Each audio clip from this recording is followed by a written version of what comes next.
后来哦，咱去庙里拜拜，庙师拢会提供这个敬盘，互咱放要拜拜的祭品。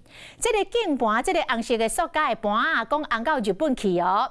伫咧台湾一个才卖几啊10块，也毋过一到日本大冰心变做精品，一个爱278块，引发着网友的讨论。古市开安盘，民众上喜意。拜拜拜安盘，新民上爱，哪里送什么礼，日本朋友才会欢喜心。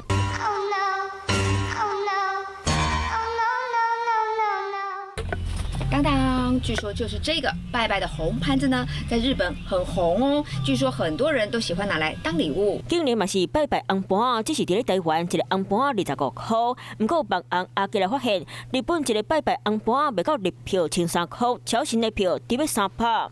300块就很贵了啦，太贵了啦，300块嘛，直接对啊，就真的变盘啦，对不对？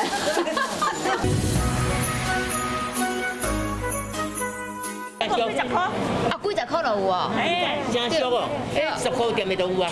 变300啦，对不对？反正变30个，再买一打骨送人。台湾拜拜红盘，伫咧日本卖10月计销，有人讲送过日本朋友，因真欢喜。佮有人学到台湾的金纸店到日本，应该当开一间新品。无人证实英国的朋友真正用这拜拜红盘，茶水果伫咧招待人喝。无人真意花，盘卖要300，敢是互当做喷啊伫咧讲。不过台湾传统的老物件，若拜拜红盘伫咧国外出名，佮有即款家子地下伫咧国外嘛真抢市。过去阿嬷买菜地下，即马行起到文创舞台。过去是感觉松壁壁，啊，即马是感觉真死行。Hello， 我是林明瑞。想要抢先掌握最及时的新闻资讯吗？赶快订阅、按赞、开启小铃铛，锁定我们华视新闻的 YouTube 频道。